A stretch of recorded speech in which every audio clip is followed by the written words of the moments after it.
Video. In today's video I will show you how to use SF symbols in React Native's new architecture. So SF symbols are part of iOS or Apple platforms, so cannot be used on Android. Of course there are some hacky ways of using it, but don't do that. Android already have material icons, so if you are interested you can use that. Currently there is no library which use SF symbols. That's why I'm creating this video, and I think Flutter already has it. That's why this video will be only for React Native. So yeah, let's get started. As usual, as you can see, I am displaying a star SF symbol on my iOS simulator.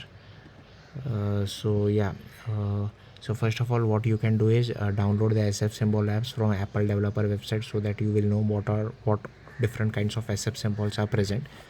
So I know star is one of them, so just download the app, and next you create a React Native application. Once you create that, what you can do is create this folder rtn my sf symbols. Before that, open your terminal, open your project in terminal, go to iOS directory and then run this command. So this will enable the new architecture for your project. Next, create rtn my sf symbols, and I will be using here Fabric, so I will be following the Fabric documentation. So yeah, in case you want detailed explanation you can go to the documentation. Next, create a JS folder. Inside that, create rtn my sf symbols native component.ts. Again, this has been copied from docs. Only changes, we will be passing a name of our sf symbol from React Native, and this line has been changed, this name has been changed. Next, I have created a package.json, and this has been copied from docs as well.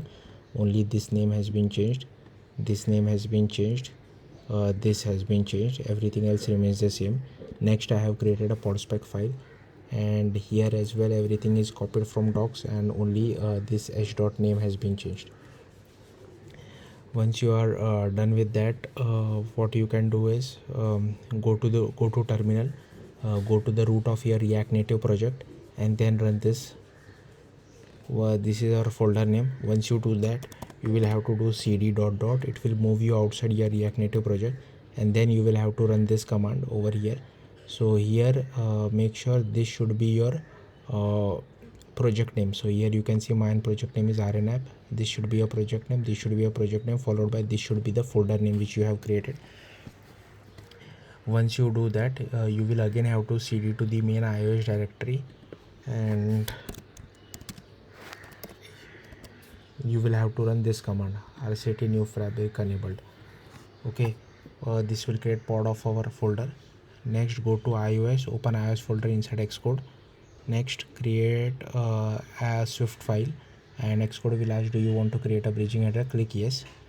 Then first of all create this header file. Again, this has been copied from docs, only this name has been changed. Next, create an Objective-C file and make sure the extension is .mm. Once you do that, again this has been copied from docs, so only header name is changed. Over here these names are changed, and here this is my bridging header name. So as you can see, this is my rnapp, that's why I have written rnapp. So whatever is your bridging header name, write over it.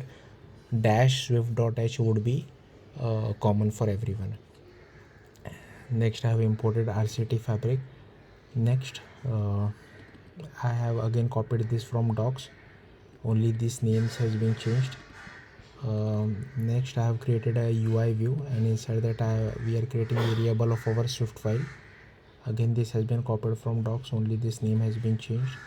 This has been copied from docs, and here we are allocating our UI view and creating variable of our Swift file which requires a name, and for now you can pass any name. This name will be updated in props. So here again this has been copied from docs, and as you can see in the props, this name will get updated. So whatever props, so from React Native we are passing star, right? So this name would be get updated with star instead of hello over here on this line. So don't worry if this is not an SF symbol. Next, again this has been copied from docs, and only this name has been changed. Next, you will have to create a manager class. Again, make sure the extension is .mm for your Objective-C++ file. Again, this has been copied from docs, only this name has been changed, this has been changed, this has been changed, and this is our prop name. Next, inside Swift file, once we get this name from Objective C++, uh, uh, what we will do is we will create our UI hosting controller for our Swift UI file. Okay, and you can use SF symbol with UIKit as well, but I wanted to use Swift UI, that's why anyways your choice. And that's next we will have to get vc.view, and then this is for NS layout constraints which we are applying over here, and we are adding it to our subview. And here we are creating RCT presented controller and adding it as a child. Then we are moving our parent, and here init as well as required init. Here we are just passing our name.